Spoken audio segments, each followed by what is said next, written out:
প্রিয় শিক্ষার্থী, এখন আমি তোমাদের অষ্টম শ্রেণীর বীজগাণিতিক রাশি চতুর্থ অধ্যায় 4.1 এর 1 এর ঝয়ের সমাধান করে দেখাবো। 1 এর ঝ দেওয়া আছে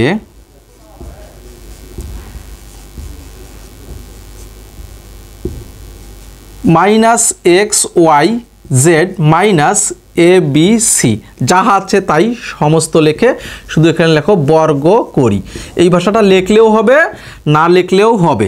যাহা আছে তাই বসাও -xyz ABC, এটা শুধু বন্ধনী দিয়ে পাওয়ার 2 দাও, বর্গ করা শেষ। দেখো তাহলে হচ্ছে যে এখানে দুটি পদ আছে, দুটি পদতেই কি আছে? মাইনাস আছে। তাহলে মাইনাস আমি কমন নিব। দেখো তাহলে হচ্ছে যে মাইনাস কমন নেওয়া যাচ্ছে, তাহলে হচ্ছে মাইনাস যদি কমন নেই তাহলে হচ্ছে যে থাকতেছে xyz, তাহলে হচ্ছে যে প্লাস, তাহলে হচ্ছে ABC। শুধু এই মাইনাস কমন নেওয়ার কারণে চিহ্ন পরিবর্তন হয়ে গেল। তাহলে হচ্ছে যে এখন দেখো এখান থেকে তাহলে দ্বিতীয় বন্ধনী দিয়ে পাওয়ার 2 দাও, অর্থাৎ এর আগেও কিন্তু এই চিহ্নর উপরে কিন্তু পাওয়ার 2 ছিল। তাহলে হচ্ছে মাইনাস কমন নেওয়ার কারণেই তাহলে হচ্ছে এখন দ্বিতীয় বন্ধনী হয়ে গেল। দেখো তাহলে হচ্ছে যে এই মাইনাসটার উপরেও পাওয়ার 2 আছে, মাইনাসের উপরে পাওয়ার 2 থাকলে তাহলে মাইনাসটা প্লাস হবে, অর্থাৎ দুটো মাইনাস আছে, দুটো মাইনাস গুণ করলে প্লাস হয়ে যায়। তাহলে হচ্ছে দেখো তাহলে হচ্ছে যে প্লাস, তাহলে প্লাস সামনে তো দেওয়ার প্রয়োজন নাই, তাহলে হচ্ছে xyz প্লাস, তাহলে হচ্ছে ABC। এখন দেখো দ্বিতীয় বন্ধনীর স্কোয়ারটা প্রথম বন্ধনীতে ব্যবহার করব।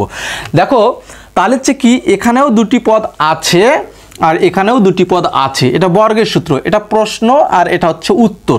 দেখো তাহলে হচ্ছে এটাকে a ধরবো আর এটাকে b ধরবো। দেখো তো তাহলে হচ্ছে a plus b all square, তাহলে অ্যান্সার হবে কি a square plus 2ab plus b square.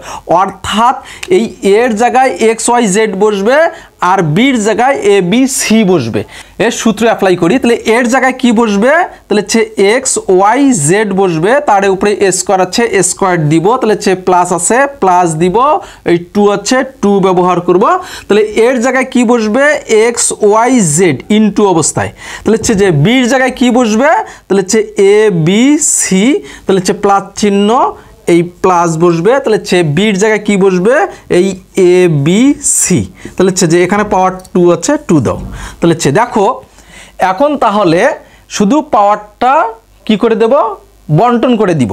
তাহলে হচ্ছে দেখো এই x square y square z square plus, তাহলে হচ্ছে 2abc সাজে নিচ্ছি, xyz প্লাস আছে, প্লাস দিব, আর এই যে a square b square c square, এই স্কোয়ারটা তিনটাই পাবে, a square b square c square, এই তিনটাই পাবে। তাহলে হচ্ছে এটাই হচ্ছে অ্যান্সার। প্রিয় শিক্ষার্থী, আশা করি অঙ্কটি বুঝতে পেরেছ। ভালো থাকো, সুস্থ থাকো, এই কামনা করে এখানেই বিদায় নিচ্ছি। আল্লাহ হাফিজ।